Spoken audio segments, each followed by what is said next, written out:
Warning, the following video contains instances of extreme violence. Viewer discretion is advised. It was one of America's most notorious murders. Who shot who? I don't hear anything. He came home and found who shot. Mom is dead. Their trial would make history. It was the first trial to ever be televised. This is pre-OJ.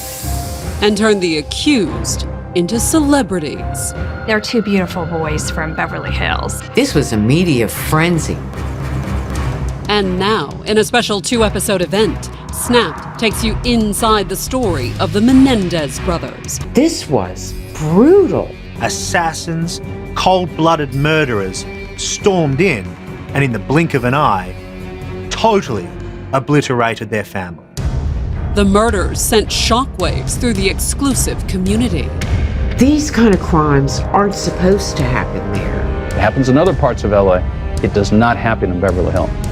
But when the search for the couple's killer led to a surprising set of suspects, the investigators would be wondering just what sort of evil lurked behind Beverly Hills' manicured lawns and security fences. Did one family's wealth and privilege provide cover for unspeakable perversion?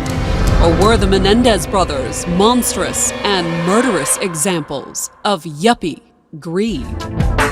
Hi guys, and many thanks for joining me. If you are new to my channel, hi, I'm Kat, and I like to talk about true crime, conspiracies, and all sorts of related things. So if you are new here, please make sure you hit the big red subscribe button below, and also make sure you hit the notification bell so you know of any new videos I upload. For my returning subscribers and viewers, I would like to thank you all so much for your continuous support and for all those lovely messages I always read from you. This is what keeps me and my channel going. Thank you so much. And today I want to talk to you about, which is quite a big thing right now, the Menendez brothers and their rise to fame on TikTok. So what do you think of that, Carla? I know what you mean. Social media is gone crazy. It really has. Okay, before I get started, I want to apologize in advance. You might hear a background noise in here. It's actually the heater in the garage. It's very loud and noisy, but apart from that, there are so many things in this garage which somehow they just make noise. I have no idea, and I keep hearing buzzing noises around here. I don't know. Anyway, let's get on with it. I do not mean to be disrespectful to anyone I talk about in today's video. The video is for entertainment and educational purposes only. The information I collect is from the internet. I compile this information together and make a video, and from this you guys are more than welcome to draw your own conclusions. Thank you. The Menendez case is a very famous case which took place in the 80s, but very recently it has been brought back to fame and in the spotlight thanks to TikTok and Generation Z. How surprising. But let's start from the beginning with the head of the family, Menendez. Jose Enrique Menendez was born on May the 6th, 1944, to a prosperous family in Havana, Cuba. His father was a well-known soccer player who owned his own accounting firm. His mother was a swimmer who had been elected to Cuba's Sports Hall of Fame. Although the family was not among the elite, Jose's parents were celebrity athletes. I have an ant running in the light. How is this called? Spotlight. Yes, in the spotlight. Okay. But in 1959, Fidel Castro overthrew the ruling government and seized the property of the wealthy and upper middle class, and then he came to power. In 1960, a 16-year-old Jose left the country to live in the US, flying with his sister's fiancé. His parents sent him to live with relatives in Hazelton, Pennsylvania. In high school, he was a high achiever and won an athletic scholarship, but he could not afford to attend an Ivy League college. A star high school athlete, he won a swimming scholarship to Southern Illinois University. Mary Louise Anderson, also known as Kitty Menendez, was born 14th of October 1941 to a middle-class family in suburban Chicago, where her father owned an air conditioning business. Her home life was very unhappy, with a cruel, abusive father and a battered mother. While Kitty was still a child, her father abandoned the family to move in with a mistress. Very upset, Kitty turned into a moody and depressed child and had few friends. Eventually, she cut off all contact with her father, whom she came to despise. She attended college at Southern Illinois University in Carbondale, Illinois. There, she met her future husband, Jose Menendez, whom she married in 1964. Both of their families were opposed to the marriage. His family because Kitty's parents were divorced, her family because of Jose's Cuban heritage. In their early married life, Kitty was an elementary school teacher, but after giving birth to her children, Lyle Menendez and Eric Menendez, she became a full-time homemaker. As her husband climbed up the corporate ladder, their life looked idyllic on the surface. On the surface, keep that in mind. Intelligent, attractive, charming in public, Kitty appeared to be the ideal wife and mother. However, those who came to know her described her as a high-strung woman who had great difficulty coping with stress, and her husband's repeated affairs drove her to despair. She coped with her problems by drinking a lot of alcohol and prescription pills, and some of her friends feared she became dependent on them. In 1987, she attempted suicide, ingesting a bottle of sleeping pills. She recovered, but she and Jose continued to have marriage problems, and their relationship with their sons became increasingly strained. Jose Menendez, always in command of every situation, arrived first at every conclusion and out-hustled every competitor. He also exercised great power over his household and hammered into his sons the ethic of success and achievement. When the boys were 12 and 9 years old, Jose Menendez started them on a demanding regimen calculated to make them into tennis stars. He paid for coaches, supervised practices, and attended many matches. He also wanted excellence off the court.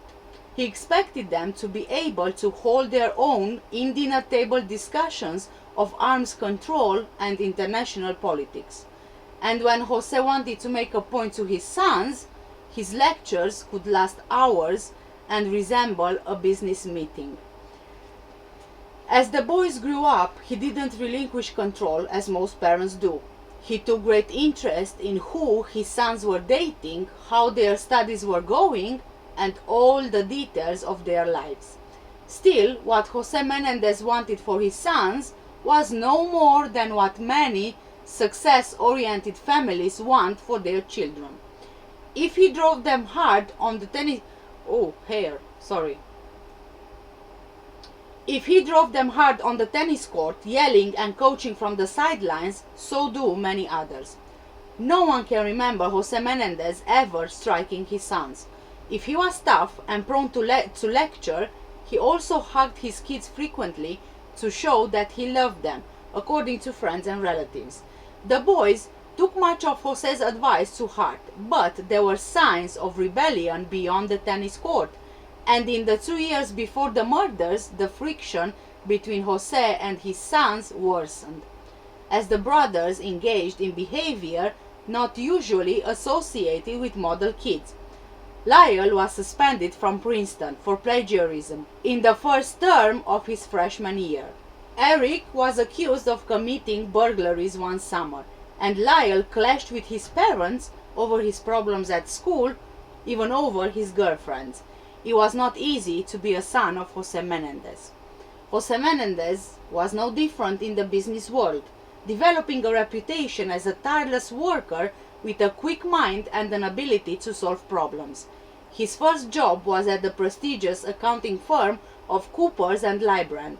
Lyons Container Service in Illinois was so impressed by the suggestions he made while doing its books that it hired him away to be comptroller.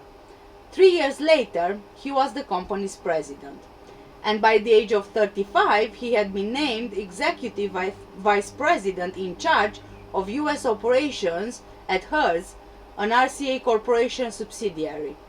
About a year later, in 1980, the company put him in charge of its record division, RCA Ariola. Menendez directed worldwide operations as Chief Operating Officer at a salary of $500,000 a year. He developed a reputation for being more prepared than anyone else. Jose was responsible for expanding the company's Latin music line and helped to sign notable groups such as Duran Duran and the Eurythmics. Jose drove a big Mercedes or rode in limos and jetted around the world. Lyle and Eric were enthralled by their father's success. Lyle in particular found ways to drop Jose's connections into his conversations with people he had just met. Then, in 1986, General Electric Company purchased RCA, and when Menendez failed to become president, he left. The demands of Jose's job meant long hours and frequent trips away from home. But even during the stressful periods when Jose was changing jobs or battling in court, family members never saw critical problems in the household. He ran it in a traditional Latin way that cast him in a dominant role. Kitty was there in a strong supporting role. Jose took parenthood seriously, and his approach seemed simple. Expect success, reward it, and don't settle for anything less. When the boys were young, they swam and played soccer and tennis, all competitively, but some outsiders remember that the boys did not seem to be having much fun. One former coach recalls that during the summers around 1980, Kitty dropped Lyle and Eric off at the pool at the Biddens Brook Club near Princeton. Though the other members were a sociable group, Lyle and Eric spent most of their time with each other. Lyle was mischievous, often getting into small scrapes, and Eric seemed painfully shy, a sad kid. Eric was a good breaststroker on the club swim team, but after a race, while other parents praised children who finished far behind Eric, Jose would pull him out of the water and dress him down. He would practically humiliate him in front of his peers. Then he would put his arm around him. While this was happening, Kitty stood nearby. It seemed like Jose was so competitive he was doing everything he could to try to make Eric better, but it had the opposite effect. Eric had less self-confidence because everything he did was never good enough. When Jose decided that his young sons should excel in either soccer or tennis, they chose tennis, and Jose brought his intensity to the hard court behind the big Tudor-style house in the Elm Ridge Park area near Princeton. Jose's riveting interest in Lyle's excellence went beyond the parents' desire to see his son break into big-time tennis. By all accounts, Jose wanted Lyle to be the best ever. Mostly, Lyle would quietly accept the coaching of Curtain and others, though one of his playing partners described his increasingly potent game as joyless. The stigma of losing became almost unbearable for both brothers. Even if they would win a tennis match but miss a shot, they would go nuts. While Eric became a baseline player, Lyle developed an aggressive all-court game. Lyle eventually became the #1 ranked player in the Middle States Tennis Association's 18 and under division. But Jose kept the pressure high. A family friend told how Jose called Lyle at a tennis tournament from a commercial airplane and pushed him very, very hard to win. The brothers had tennis in common, but their relationship went far deeper. Their bond appeared to be the best brother bond. Lyle was protective of Eric, whom he called E-Man, and Eric in turn was said to idolize his brother nearly as much as Lyle idolized his father. They attended Princeton Day School, an exclusive private school where they were good but not outstanding students and kept to themselves. But Lyle's first serious girlfriend, Stacy Feldman, another student at the Princeton Day School, saw a different side of the Menendez family. During 2 Christmases spent with the family, she found Kitty to be warm and sympathetic, and Jose engaging and proud of Lyle's achievements. Lyle gave Stacy a big teddy bear one Christmas. Stacy remembers his grand gestures. When she broke off their relationship, Lyle offered to buy her fur, sending flowers when she declined the coat. The family's move to California in 1986 brought Jose a new level of income. He received a big payout from RCA, and with bonuses he was earning $1 million a year at Live. But Kitty had a difficult time adjusting to the West Coast. If she had had her way, the family would have stayed in New Jersey, where they had purchased a magnificent new house. In an effort to make her happy, Jose spent $950,000 on a 5-bedroom house on nearly 14 acres in Calabasas. He even agreed to pay several $1,000s to have the swimming pool relocated a few feet to clear the way for an entertainment area. Life in the San Fernando Valley also had its problems for the brothers. Lyle and Eric fell in with a crowd of wealthy, privileged young men who were suspected of being involved in burglaries during the summer of 1988 in the upper-class neighborhoods in the Western Valley. None of the members of this group of Calabasas high students needed any money. These were simply thrill crimes. The loot included cash, jewelry, even a 100-pound safe. Eventually, some of the property turned up in a car trunk, and the evidence pointed toward one individual. Eric caved in to peer pressure among his group of spoiled brats. Though he had once been shy and reserved, Eric was becoming more confident and rebellious. Girls were noticing him. One friend was with Eric when he turned on his answering machine and found that a string of girlfriends had left messages. Shortly after the burglaries were solved, according to a Malibu detective, a rented van pulled up behind the sheriff's station at the Malibu Civic Center. Jose Menendez was at the wheel, accompanied by Gerald Chalif, Lyle's attorney in the murder case. The two unloaded the stolen property so the detectives could take an inventory.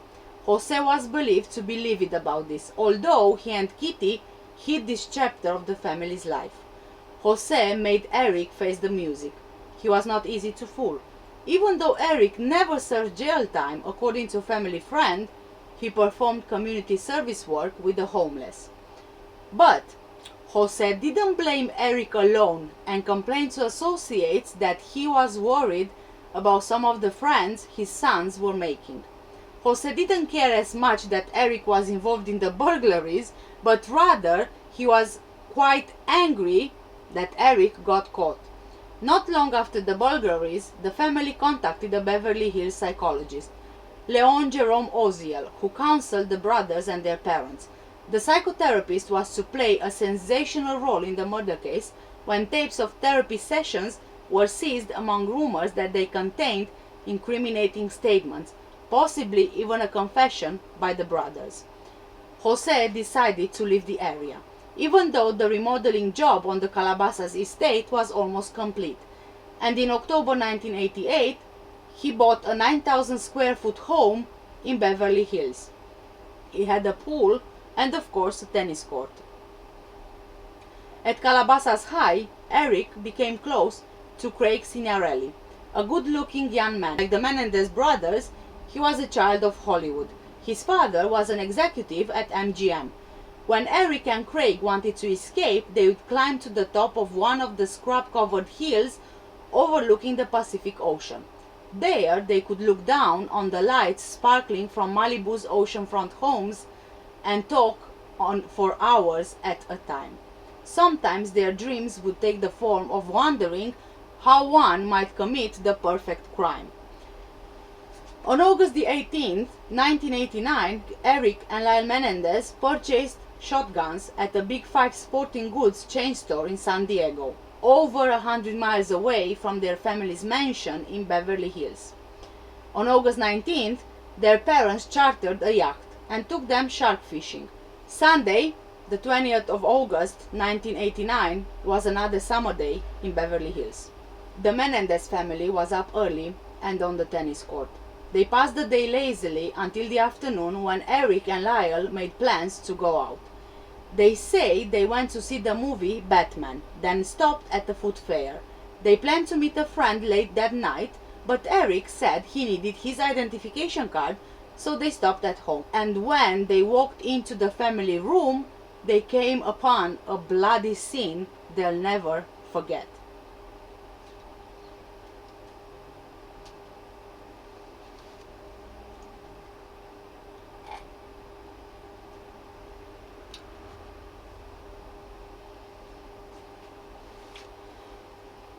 Police officers questioned both brothers for several hours that morning, but relatives say police never performed the special chemical analysis of the brothers' hands and clothing designed to show whether either of them had fired a gun. Police suspected the crime was done by the mob and characterized the murders in first reports as a gangland-style killing. And early in the investigation, Lyle suggested the name of someone who might harbor a deep grudge against his father, Noel Bloom, Jose's former business rival. Bloom has repeatedly denied any involvement in the murders, and authorities think the brothers could have planned all along to make the murders look like a mob hit.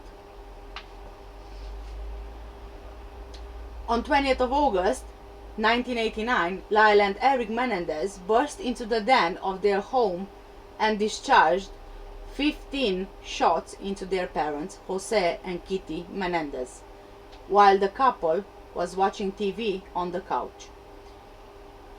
In my honest opinion, to shoot two people 15 times shows it's personal. A moment of anger, rage, and liberation. I really do believe Lyle and Eric did it to get their freedom back, to be in control for once, after having been controlled all their life by their father, Jose.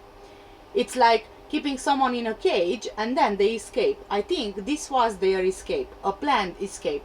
Eric said he fired first, but in the end, Lyle fired best. He landed the bullet in the back of Jose's head and shot the fatal blow into Kitty's face. Then, the brothers, who were 21 and 18 years old at the time, drove to a movie theater and bought tickets for Batman. They threw the guns and changed into clean, unblooded clothing before driving back to their house and pretending to discover the scene all over again. The Menendez brothers confessed to all these details eventually. But they weren't arrested until half a year after the murders, 6 months after the murders. Over the course of those 6 months, they reportedly spent $1 million on parties, travel, and shopping. It seems that a detective became suspicious of them when he realized a mob hit wouldn't leave so much mess behind, blood everywhere and victims shot so many times. Usually a mob hit is clean with just one fatal shot, but this murder scene was very messy and bloody. On 24th of August 1989, the day before his parents' funeral, Lyle dropped over $15,000 on 3 Rolex watches, as witnesses and he would later testify. Sitting next to his father's secretary, Marzi Eisenberg, in the limo, home from the services, he showed off his leather loafers and said, "Hey Marzi, who said I couldn't feel my father's shoes?" End of quote. The brothers moved out of the family's Beverly Hills mansion and stayed in a series of expensive hotels before finally leasing condominiums on the water in Marina del Rey. Their adjoining apartments had ample room for parties and movie nights with friends. Eric bought a Rolex too, and clothes, and lost thousands of dollars gambling. He decided to forego attending UCLA and instead hired a tennis coach for $60,000 a year in the hopes of going pro. He practiced up to 10 hours a day and flew to the Middle East to compete. Meanwhile, Lyle returned to Princeton, but not to attend classes. Instead, he focused on business pursuits and shopping in the New Jersey and New York areas. He hired a team of bodyguards to accompany him on his shopping sprees and later testified to the expenses, which included $40,000 worth of clothing and a $60,000 Porsche. He purchased a popular student restaurant, Chuck's Spring Street Cafe, for $550,000 and renamed it Mr. Buffalo's after its spicy wings. He hoped to turn it into a franchise. It was one of my mother's delights that I pursue a small restaurant chain and serve healthy food with friendly service, Lyle told the student newspaper in an interview. It was the first business under the umbrella of a company Lyle called Menendez Investment Enterprises. He hired 2 friends at Princeton to help oversee and advise on his investments, as they later testified, and foresaw a portfolio of restaurants, real estate, and, like their father, the entertainment industry. Lyle tried unsuccessfully to be named the promoter of a rock concert. They dreamed of athletic success, musical success, financial success, and they were even interested in politics. My brother wants to become president of the US. I want to be senator and be with the people of Cuba, said Eric. Their father Jose was born in Cuba and fled during the revolution. I'm not going to live my life for my father, but I think his dreams are what I want to achieve. I feel he's in me, pushing me. End of quote. The brothers didn't spend all of their 6 months of freedom shopping and dreaming out loud though. They also attended therapy sessions with Dr. Jerome Oziel. It was those sessions that would lead to their eventual arrest. The stress of it all was giving Eric an ulcer. So he confessed to his therapist what he and his brother had done.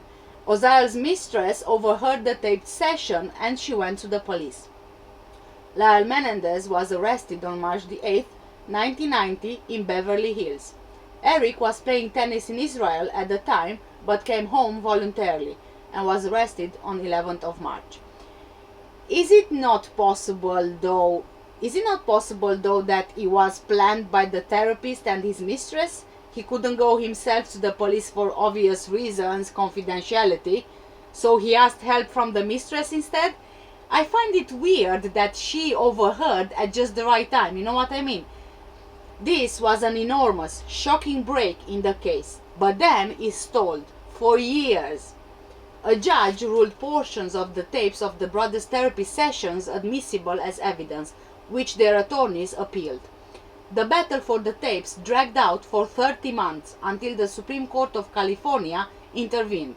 Both boys were indicted on December the 7th, 1992 and tried separately for murder. The jury in Eric's case deadlocked on January the 10th, 1994. The jury in Lyle's case deadlocked 2 weeks later. The judge declared mistrials. It wasn't until April 17, 1996 that a third and final jury found the brothers guilty together. The whole process took nearly 7 years. The initial cases ended in mistrial because of a convincing and surprising argument from the defense. Attorney Leslie Abramson and her team contended that both Lyle and Eric had been molested by their father since childhood. Leslie helped the boys depict a lifetime of gruesome and relentless sexual assaults starting from childhood and continuing into their teens. According to her defense, the brothers finally banded together in the weeks before the murders to confront Jose and tell him they'd go public with the abuse and destroy his reputation if he didn't stop. They feared his retaliation, they feared for their lives, and that's why they bought the gun. The story was impossible to corroborate because the alleged villain was dead. By the time the brothers opened up about this abuse, the public had been hating them. Lyle Menendez breaks down in tears on September the 10th, 1993, as he recalls incidents of sexual abuse by his father during court testimony. After the verdict in the final trial and before their sentencing, the brothers sat down with Barbara Walters for one final interview. When Walters called them spoiled, Eric protested, "I'm just a normal kid." The famous interviewer literally cried out in disgust and annoyance. "Eric, you're a normal kid who killed your parents," Walter said. He smiled and looked up at her slowly. "I know." Despite their requests to be placed in the same prison, the Menendez brothers were separated and are still serving their life sentences miles apart to this day.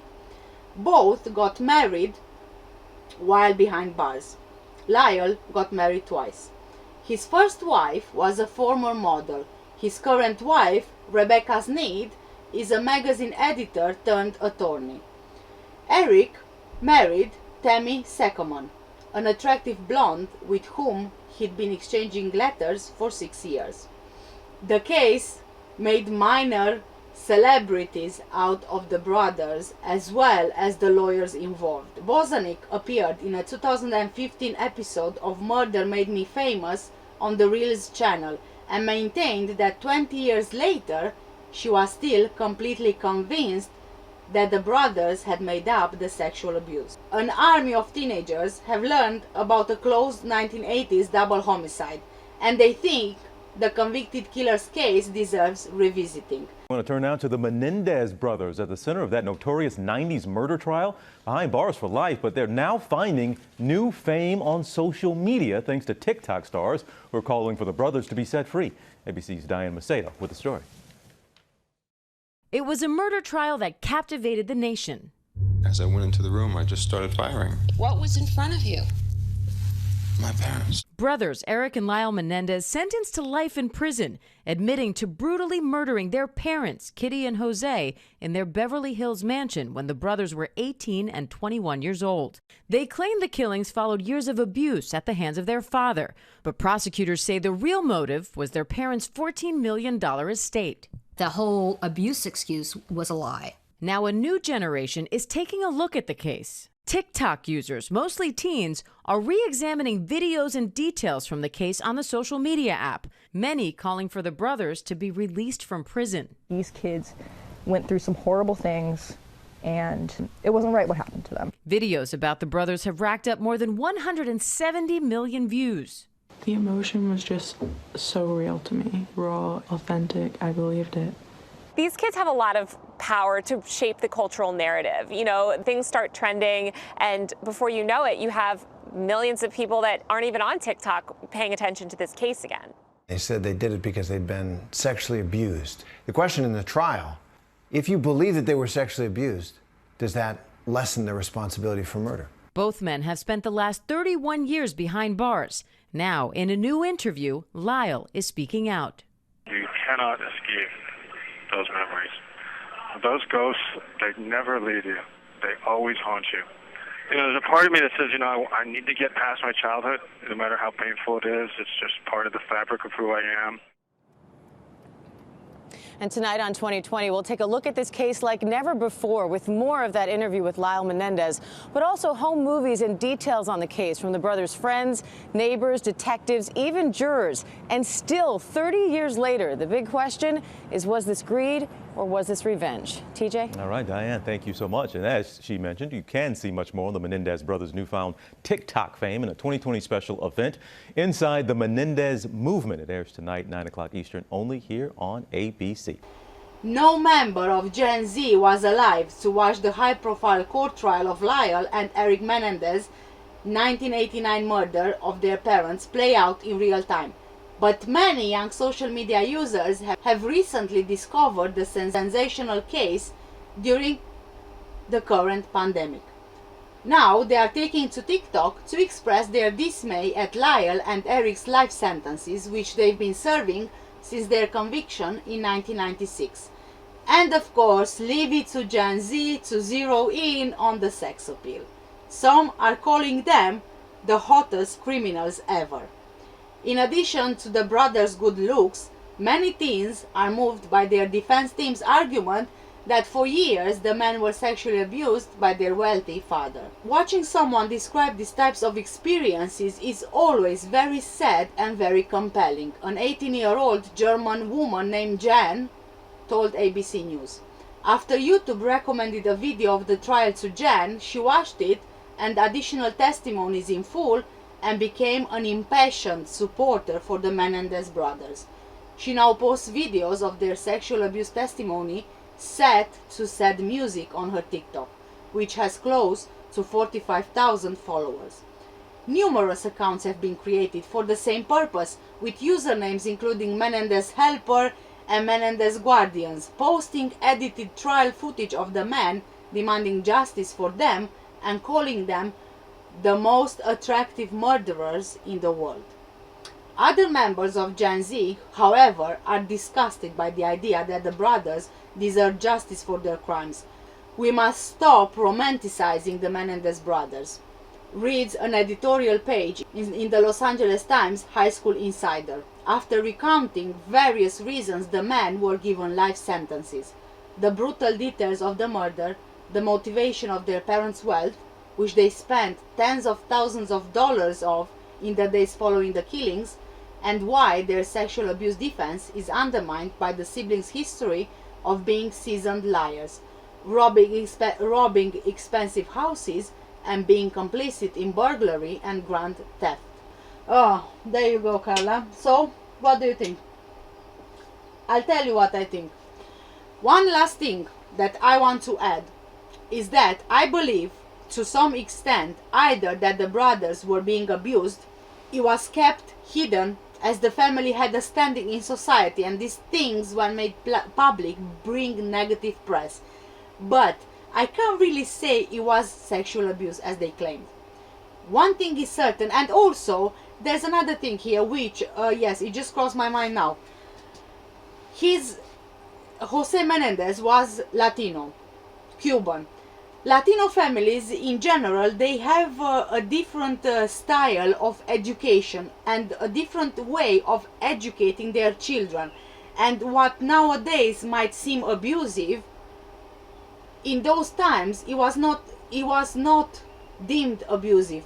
Like, for example, nowadays if you spank your child, people will say you are abusing your child. But in the 80s, 70s, 60s, 50s, 40s, even before that, people would spank their children, but no one would call that abuse. So what we perceive nowadays as abuse might not have been abuse back then. Or the family might not have seen it as abuse back then because of their heritage. Yes. I think that the heritage as well plays quite an important role, because Jose, he was Cuban, he was Latino, Kitty, American, the boys lived in America, they still live in America, they grew up in America, so they are used to a different lifestyle in comparison to their father. And I think that one of the reasons that their father, Jose, was so obsessed of success and fame and money and all these kind of things was only because of his upbringing, and also because he wanted to make sure that he provides the best for his family as the head of the family. Now, one thing here is certain: there was a lot of hate in these killings. But if it was because of abuse or suddenly feeling in control, I'm not quite sure. Or perhaps it was simply vanity, arrogance, a thrill from some spoiled brats.